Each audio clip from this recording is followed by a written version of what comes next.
Саламатсыздарбы, сүйүктүү угармандар.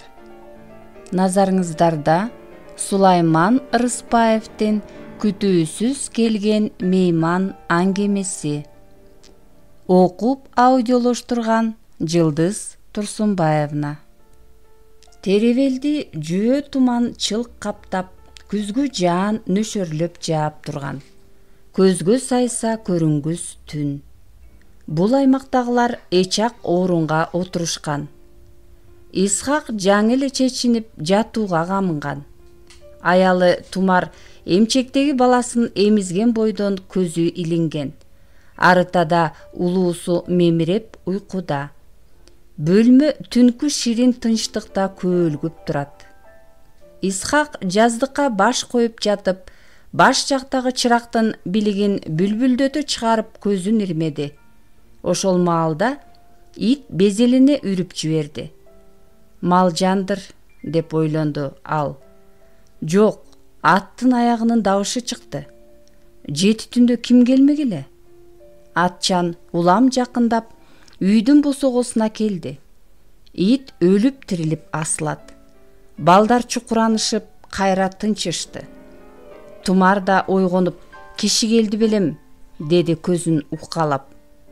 Исхак үстүнө бирденке жамына калып, босогого жетти да каалганы ачып-ачпай, итти кет деген үн чыгарып, маңдайында турган эрбейген жалгыз атчанды көрдү. Эшик ачылганынан улам иттин үнү да басыла калды. Ай, сен кимсиң? Деди Исхак. Тиги караанды тааный албай. Мен эле, кыздын үлбүрөгөн үнү чыкты. Кыз экенин билген Исхак чоочуп кетти. Ой, мен деген ким? Кайдан келаткан эмесиң? Жийдемин. Ылдыйдан келаткам. Анан кыз жаан жаап суу болгонумдан кайрылдым деп айткысы келип, бирок үшүп кайыкканынан унчукпай калды. Огокуй Батыркан акенин кызысыңбы? Түш, үшүп калган турбайсыңбы?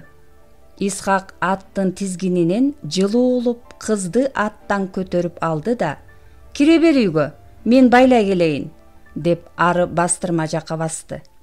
Аңгыча Тумар туруп кийинип, бу түнкү мейманды кургактантып да жиберди. Балекетиңди алайын, жазгы жаан өтмө катарыңдан өтүп кеткен тура. Тумар колу буту көк муштун болгон кыздын алдына термостогу ысык чайдан куюп эбелек болду. Кеч чыгып алыпмын, деди кыз өзүн күнөөлүүдөй сезип ичиркене. Исхак үйгө кирип, мейман кызга аялынын кылган ызаатына ичи жибип, ыраазы боло тасмалга келди. Кайдан келаттың эле? Деп сурады Исхак кыздан. Үшүп, бозоргон жүзү жылууга киргенге нурдана түшүптүр. Суу болгон чачтары бириндеп бешенесине түшүп, бүлдүркөндөй жаш кыз чын эле татынакай көрүндү. Бул кыз Батыркан акенин ортончу кызы. Быйыл мектепти бүтүрүп жаткан. Батыркан аке кыштактагы беделдүү адамдардын бири. Кыздары да эстүү баштуу, өңдүү түстүү келишип, айыл эли Батыркандын кыздары деп аңыз кыла турган. Исхактардын булар менен эч кандай деле байланыштары жок, катташчу да эмес. Антсе да бүгүнкү бул окуя тагдырдын бир жазуусу өңдөнүп, жийде бул үйгө биринчи ирет босого аттаганы. Кичи Таалгага эжемдикине баргам. Кыз беймал убакта келип, булардын тынч уйкусун бузганына да уяла тартынчыктап, колундагы ысык чыныны кош колдой кармап, чайдан ууртап жатты. Анысынан кыздын дагы деле үшүгөнү кетпей, ичиркенип турганы билинет. Насип буйруган жерге адам айттырбай келет деген. Исхак сыпайы, бирок атасын сыйлагандыктан кызга ызаат кыла унчукту. Анан, Тумар, мейманга орундук даярда, үшүп калган тура, жылуу эс алсын, деди кыз тамактанып бүткөндө. Ат эмне болот, байке? Кыз татынакай жүзүн Исхакка буруп, аны саамга тиктей калды. Атыңды таң ашырайын, алыстан келген турбайсыңбы? Эртең менен таң эрте туруп, отко коем. Сен камсанабай уктай бергин. Исхак кыздын сурмалуу бакыракай кой көздөрүнөн жалтанып, анын бутунан башына дейре бир сыйра карап алды. Анын жүрөгүн кандайдыр бир жылуу сезим аралап, ага ниетинен ыраазы боло, инсандык таза пейили менен суктанып да, кыздын эмелеки өзүнө багышталып айтылган эки ооз жылаажын үнгөнгөн жөнөкөй эле сөзү кулагына кайталанып турду. Суктанды демекчи, суктанса эмне экен? Жакшы көрсө эмне экен? Жакшыны жакшы дебегенде эмне дейт? Исхак өз бүлөсүнө ыраазы, аялын сүйүп алган, эки балалуу болгончо бири-бирине өйдө карап сүйлөшкөн жан эмес. Аялын ушул мүнөттө да сүйүп турат.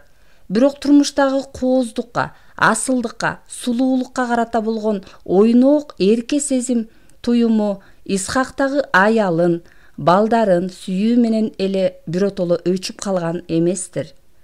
Андай сезим өчпөйт. Ал өчсө адам кошо өчөт. Тумар аркы үйгө түнкү мейманга орундук даярдагыча экөө жалгыз оозгу бөлмөдө калган 2 мүнөттүк убакыт ага бир далайга созулуп, эмнегедир Исхак да, кыз да экөө тең өзүлөрүн оңтойсуз сезип кетти. Орун даяр болуп, жийде ички үйгө кирди. Өзүлөрү беймарал орундарына жатышты. Бөлмөдө түнкү тынчтык кайрадан орноду. Ички үйдөн кыздын чечинип жаткандагы көйнөгүнүн шуудураганы угулуп, көз алдына эмелеки бейкам жаткандагы иттин үргөнү, караңгыдагы бейтааныш караан, күтүүсүз келген түнкү мейман, анан үйгө киргендеги акак мончоктой мөлтүр сулуу кыз кайра бир ирет элестеп алды уктар алдында. Бейкут түн ооп, таң агарды. Исхак турду да меймандын атын отко койду. Келчү меселе, деди оюнда. Таң эртең жаан басылып, аба нымык тартып туруптур. Аздан соң таң атты.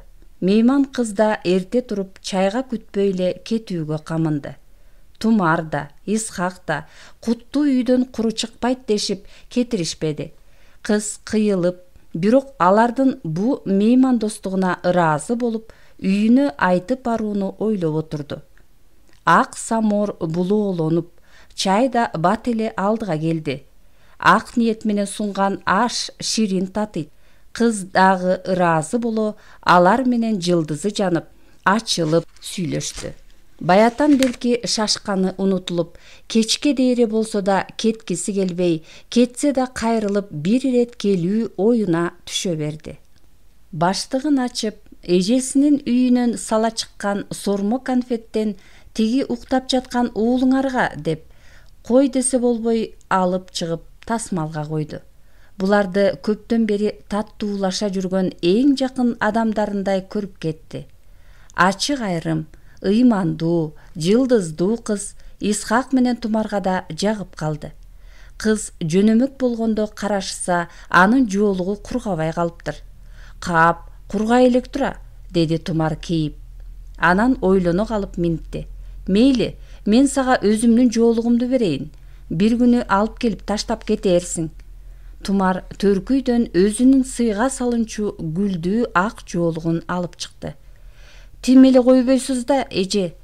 Кой, садаган. Жазгы суук жандан өтөт дейт. Ооруп каласың. Мейман кыз коштошуп аттанып кетти.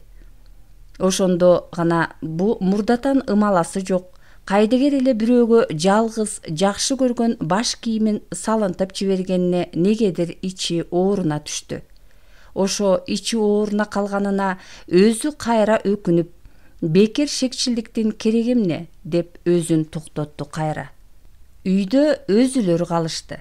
Тумар ойгонуп эмчек издеп баркырап кое берген кичинекейин эмизүүгө кирди. Жадырап күлүп тура келген улуусун Исхак кийинтип жатып, жыпар жыттуу моюнунан кумарлана жыттады. Жей кой, деп мейман кыз жийде эмеле калтырган сормо конфеттен колуна карматты. Мейман кыз да өзүнүн жоолугун булардыкына унутуп кеткенин көптөн кийин көрүштү. Тумар суу жоолукту алып, баласынын кийимин жайган кермеге жайды. ал жоолук негедир бөтөн бирөөнүкү эместей ушул үйдүн аялуу бир буюмундай сезилди. Исхак да мейман кыздын жоолугун саамга көз албай карап турду. Андан түндөгү бүлдүркөндөй татына кыздын кипарис жыты келип турган. Кыз жоолугун ата эле ал үчүн таштап кеткендей туюлду. Ара ортодон жарым жыл куштай учуп өттү. Тумар күтүлбөгөн жерден күздүн бир күнүндө катуу баш оорудан кайтыш болду. Үйдүн кутманы кетип, куту өчүп, Исхак эки баласын кучактап, бозоргон дубалдан көз албай отуруп калды. Тагдырынын буйругуна моюн сунуп, жылдызы жерге түштү. Ата-энеси, ага туугандары Тумарга жыл айланып аш беришкен соң, келерки күздө Исхактыкына чогулушкан. Тумар сен эле эмес баарыбызды таштап кетти. Сага эле эмес бул жетимчелерге кыйын болду. Аларга апа ордуна апа керек. Жетим бойдон койбо, дешти алар бир ооздон. Исхак баш көтөрбөй ичтен сызып отурду. Тумарынан айрылганына экинчи жылга аяк басса да, анын көз салып жүргөн эч кимиси жок болчу. Тумар жакшы бүлө эле. Эми кандайга туш болом деп чоочуба? Биз ишти ойлонуштуруп чечтик. Буйрса жакшы бүлө чыгат, деди агасы. Исхак ушул азыр тагдыры чечилерин туюп, эмне болор экен деген кыяста тынчы кетип, ансыз да оор сана тартып, кайгы тээп, Тумарын издеп бук болгон көкүрөгүн кагып улутунуп алды да: "Мен эмне, силерди аял таап бергиле деп кыйнап жатамбы?" деди агасына нааразы болгон түр менен. "Мен деле адаммын да, менин деле өз тагдырымды өзүм чечер кудуретим бар да."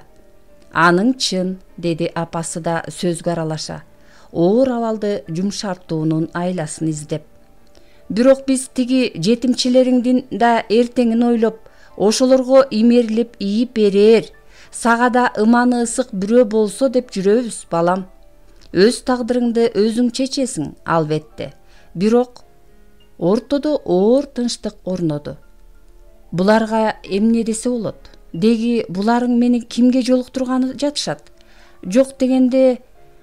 "Макул, аныңар ким деги?" деди Исхак, бир кезде эгин араң дегенде кыймылга келтирип. "Бу эле Баатыркандын кызы." "Баатыркандын?" Бул сөз анын сезимине чагылгандай чарт этип көздөрү тумандай түштү. Ал кыз окууга өтпөй келип, айылда иштеп жүрөт дешпеди беле? Демек, булар иштин баарын бая эле чечип коюшкан тура. Баатыркандын деген сөз аны багынтып таштагансыды. Исхак тагдырдын бул жазмышына ыраазы да, нааразы да экенин ажырата албай, насиптин буйругуна баш ийип берди. Андан башка да анда эч кандай чечим жок эле. Бар дешке да, жок дешке да кудурети жетпеди бул эрет.